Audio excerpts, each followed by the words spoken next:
Hi, so how do we reduce the smoke coming out of this Mini Cooper S? It's a 2007 model, petrol. It's a little bit smoky, and one thing you can do is put on an oil catch tank, because there's quite a lot of vapours that come out of this engine. The breather for the engine, which produces a lot of oily vapours, as I say, normally goes straight out into the inlet tract, straight in the turbo, and then straight in the engine. A lot of that oil gathers in the intercooler, so first thing we can do is swap the existing pipe out to an oil catch tank. You can get these on eBay, see the links in my video description. It's perfectly happy, just sat there, it doesn't really rub against anything. An extra bit of hose over to there. That, when I looked at it recently, it was about half full of both water and oil, so it's obviously doing its job, catching both. A little bit can still get through, and the intercooler on this car has never been cleaned, so I'm right in the middle of the job at the moment. I'll go through some of the details later. I've taken off the intercooler, as we can see over here, fairly short, so to clean that out, and indeed it did have some oil in it.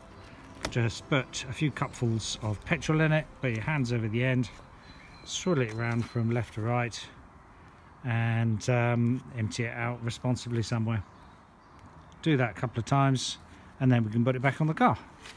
Preferably leave it to drain for a little bit to get all the petrol out. Now you can see which part is responsible for getting oil in the engine. First of all, you can take off this pipe, turbo pipe, which comes from the intercooler, and there was actually oil in this, which shows that oil is being forced out of the intercooler. This is the pipe that goes to the intercooler, so if it's coming out of the intercooler, that's going to be oily, which it was indeed. So is the oil coming out of the turbocharger, or is it coming out of the crankcase breather? Certainly there is some oil coming out of here, so that's something we can do something about. If you've got a big problem with the turbo, it is possible to strip them down. Some people just change their turbo, but in the first instance, let's just cut the oil coming out of the engine. So as you can see, the bumper and the grille has to be taken off. You would need one of these Torx bits, 25, that seems to be marked CRVT 25 for some reason. And you'll need a 1/4 inch spanner or some mole grips like this to grip the little bit on the side, because we need to get in with a very tight angle, as we'll see later. So we have to partially remove the clips on these wheel arch extensions. There's clips at the bottom of the bumper that go into these points along here.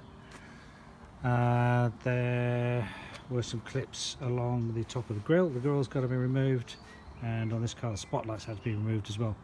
If you want to see in detail how the bumper is removed, the grille and so on, well, keep watching, because now we'll go through assembling. Obviously removal is just the opposite. Keep watching. The intercooler is just held in position by these Torx screws in this position here, and there's one there, one over the other side, and you need to undo the hoses, of course.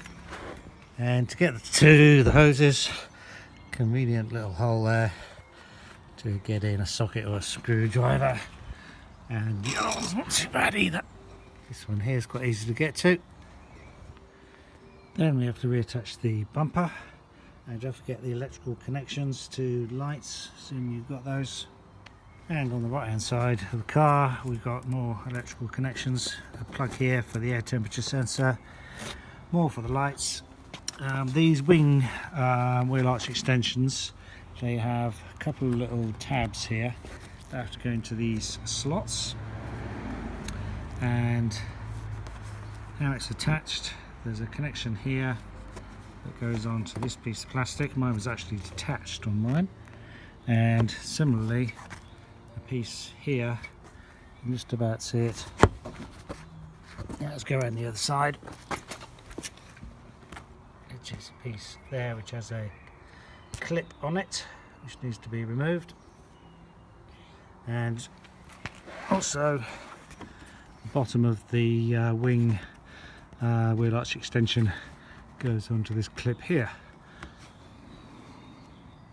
And as you can see, I've peeled back the wheel arch liner as well, which has to be reattached afterwards. And that's that clip for the wheel arch liner. That's the only one I needed to take out. Back in again. Temporarily put this screw in to hold the bumper. That needs to be taken out because that also goes through the bracket that holds the spotlight on. So next we're refitting the front grille, and it has some plastic slots or tabs that go into slots. As you can see, when you're removing, you have to squeeze those long ones so they'll come out. But when we're putting it back in place, we just have to make sure they go into the slots. So for the spotlights, there's a bolt there which are just loosely fitted, and this Torx recessed screw has to go through the bracket into the plastic, which is where it's a little bit awkward to fit. So there's a couple of tricky bits in either refitting or removing the bumper to do with these wheel arch extensions. You have to remove a clip at the bottom there. That sort of clip is one of these things, which has a central pin you have to pull out, and then the plastic clip will remove. It's a little bit tricky. Then I think it should have a clip in there. Mine were missing, but it should have a plastic clip in there that he's taking out. Then you have to give the wheel arch extension, this plastic here, a shove forward with your hand, like that, so that these, you can see them there, those plastic tabs dislocate from the slots in the bumper. You can then pull out the wheel arch extender enough so that you can undo these screws, or if you're reassembling, do them up, and those screws go in this position up here, in there, and as you can see, they've got a sort of recessed torque head. So what I've used is some mold grips and my bit to basically get on from the side and do it up or undo it.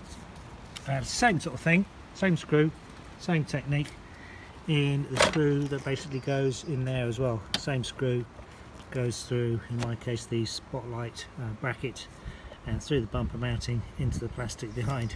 You can only really get it from the side. I can't remove the grille because this lower part of the grille goes underneath the bracket. You could probably undo these bolts, but that's probably more hassle than it's worth doing it this way. So screw both sides, and another screw both sides for the bumper mounting. You can see there that's just about enough room to get in there and turn it a fraction at a time. So these plastic clips, they go across the top of the grille. 1, 2, 3, 4, 5. Oh no, actually 4. That's just a drain hole. To remove them, you have to pull out this central pin, and then the rest of it will just pull out. Obviously, reinsert it is a lot easier. And then lastly, underneath the bumper, there's several plastic clips that have to be fitted in these locations. Some of mine are missing, so I have to fit some new ones, and then that's it. That is the reassembly operation. Make sure all your hoses are all done up, and hopefully it'll get a little bit less smoke and certainly less contamination going into the engine to clog it all up, which can also lead to poor running over time. And I think it has improved the smoke somewhat. There's certainly no smoke coming out now, whereas previously, quite often at idle, there will be a small amount of black smoke coming out. So I hope that helps yours. Thanks for watching. Bye.